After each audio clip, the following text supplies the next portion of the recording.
গোয়েন্দা বদ্দি আজ তোকে একেবারে বাড়ি থেকে তাড়িয়ে ছাড়বে। কেবলা সিদ্ধার্থ কোথাকার। তুমি কি বলবে খবরটা তোমাকে কে দিল? না মানে আমাকে বলেছে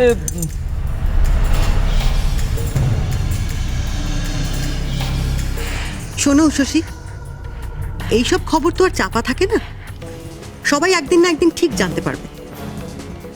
তুমি কতজনের কাছে প্রশ্ন করে বেড়াবে বলো তো? কতজনের কাছ থেকে কথাটা তুমি আড়াল করার চেষ্টা চালিয়ে যাবে? তা তো সম্ভব না।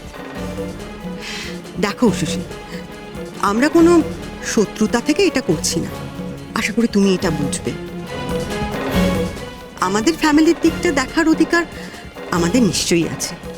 তুমি শিক্ষিতা, বুদ্ধিমতী, তাই তোমাকে এই কথাগুলো বললাম। আশা করি এই কথাগুলো তুমি তোমার পরিবারের সকলকে বুঝিয়ে বলতে পারবে। খবরটা কে বলেছে সেটা বড় বিষয় নয়, খবরটা কি সেটাই হচ্ছে বড় বিষয়। সাধারণ বুদ্ধিতে তো সেটাই বলে, তাই না? তাছাড়া আমরা তো তোমার প্রশংসাই করছি। তুমি নিজে সৎ থেকেছ, তোমার বাড়ির অসততাকে প্রশ্রয় তুমি দাওনি। এটা তো একটা বড় মানুষের পরিচয়। আজকালকার দিনে এটা কটাই বা দেখা যায় বলো? সবাই তো চায় তাদের নিজের বা নিজের পরিবারের অন্যায়গুলোকে ঢাকা দিতে, নিজের পরিবারকে সবার সামনে উঁচু প্রমাণ করতে চায়, কিন্তু তুমি তা চাওনি। নিশিত, তুমি খুব ভাগ্যবান উষসীর মতো একটা বউ পেয়েছো বলে। আমাদের কথাটা একবার ভাবো, আমাদের তো পরিবার আছে, সেই পরিবারের কিছু নিয়ম কানুন আছে, সেটা তো আমাকে মানতেই হবে। সেখানে আমি এসব ব্যাপার অ্যালাউ করতে পারি না।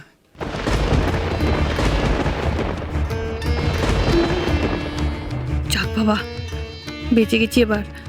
বন্দুকটা আরেকটু হলে আমার দিকেই ঘুরছিল। দিদি, মানছি আমার মেয়ে একখানা ভুল করে ফেলেছে, কিন্তু আমার মেয়ে খারাপ এমন কথাটা আমার সামনে, তার মায়ের সামনে বলবেন না। ও তো চেয়েছিল এসবের থেকে দূরে গিয়ে মন্দির সংসারখানা করতে, আপনারা না বললেন ওকে পরীক্ষা পাঠ দিতে হবে। তা না হলে তো আজকের এই অনুষ্ঠানে আপনাদের বাড়ির বউ হয়ে আমার মেয়ে এখানে যোগ দিতে আসতো। এমন দিন তো আমাদের দেখতে হতো না দিদি। তাই বলে টুকবে না? না দিদি, এটা আপনি কি বলছেন? আপনার বাড়িতে এরকম একটা ব্রিলিয়েন্ট স্টুডেন্ট থাকতে আপনি এই কথা বলতে পারলেন? উষসীকে দেখে উৎসাহিত হয়ে সোমা তো আরো ভালো করে লেখাপড়া করতে পারত।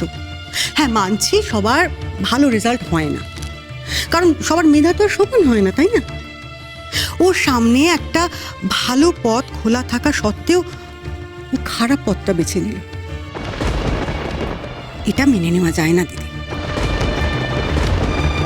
আপনি মা বলে এটা মেনে নিচ্ছেন, কিন্তু একবার আমার কথাটা ভাবুন তো। আপনি যদি আমার জায়গায় থাকতেন, আপনি কি করতেন? আপনার ছেলের সঙ্গে এই রকম একটা মেয়ের বিয়ে দিতেন?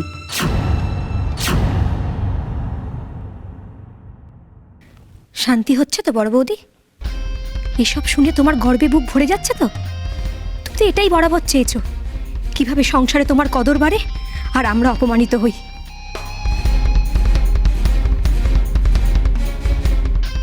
আজ আমার বিয়ে ভাঙার জন্য সারাটা জীবন আমি তোমাকে ক্ষমা করতে পারবো না।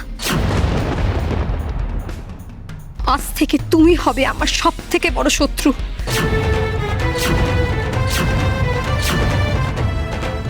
প্লিজ সোমা, বোঝার চেষ্টা করো। তোমার ক্ষতি করে সবার সামনে তোমাকে ছোট করে আমার কোনো লাভ আছে? তোমার লাভ তুমি জানো?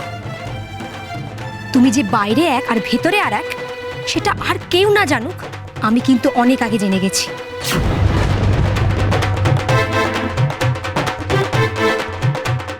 সোমা, আমি তোমাকে আবার বলছি, তুমি আমাকে ভুল বুঝছো। আমি সবসময় চেয়েছি তুমি ভালো রেজাল্ট করো, মাথা উঁচু করে সিদ্ধার্থর বাড়ি যাও, কিন্তু থাক,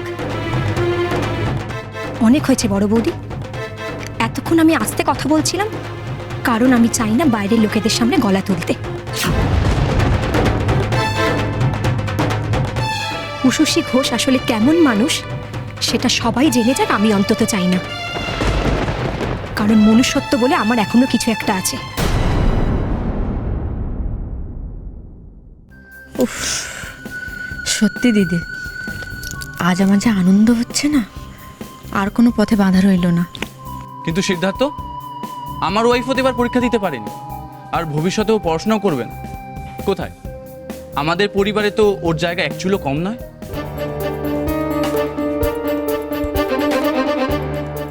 তাহলে সোমার এই পরীক্ষাটা নিয়ে তুমি এত বড় ইস্যু কেন করছো? আচ্ছা সিদ্ধার্থ, তুমি তো সোমাকে বিয়ে করবে বলে ঠিক করেছিলে, তাই তো?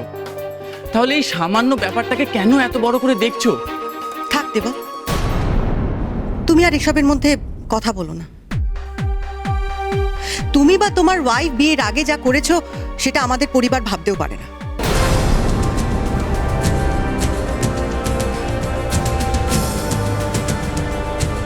এই তো তোমার বোন এখানেই আছে, তুমি একবার জিজ্ঞেস করো তো, আমার ছেলে তোমার বোনের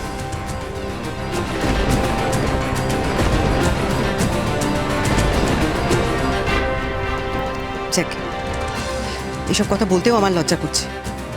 এসব কথা যত কম বলা যায় ততই ভালো, তাতে দুটো পরিবারের সম্মান বজায় থাকবে। এবার তুমি এরকম করো না, শান্ত হয়ে বসো, আবার অসুস্থ হয়ে বলবে, তবে একটা অনর্থ ঘটবে। যত গিয়ে বসো বসো। কি বসার কথা বলছো ঘোষমশাই? হ্যাঁ বসবো, একবারে পথে বসবো, একেবারে পথে।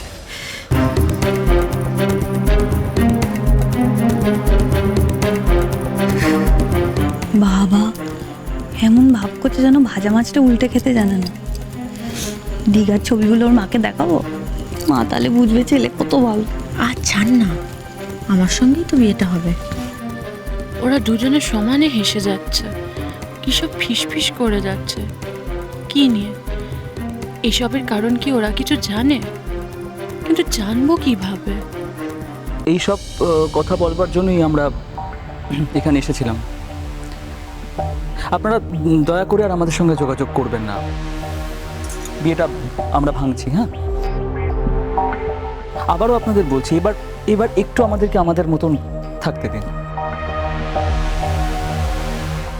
আসি।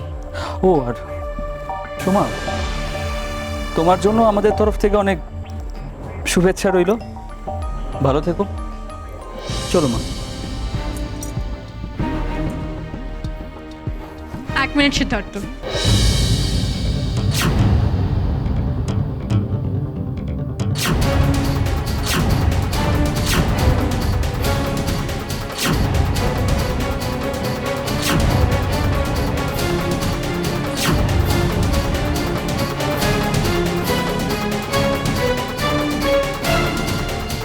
তুমি সোমার সঙ্গে বিয়ে ভেঙে চলে যাচ্ছ, কারণটাও জানালে, আমরা শুনলাম।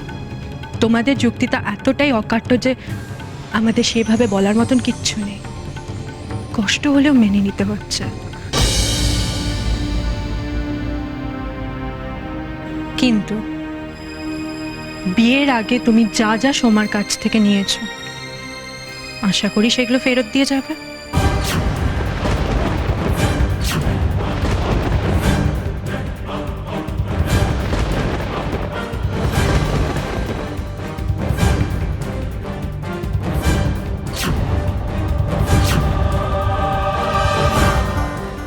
তুমি তো বড় মনের মানুষ, তোমার কাছ থেকে এরকম ছোট মানসিকতা আশা করিনি উষসী।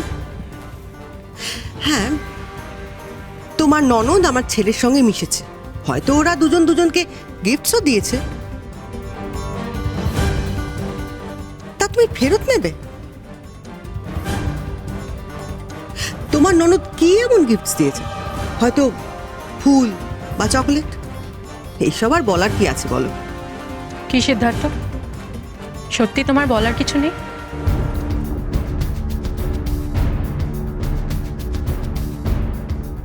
তোমার মায়ের প্রশ্নের উত্তর তুমি দেবে না আমি দেব?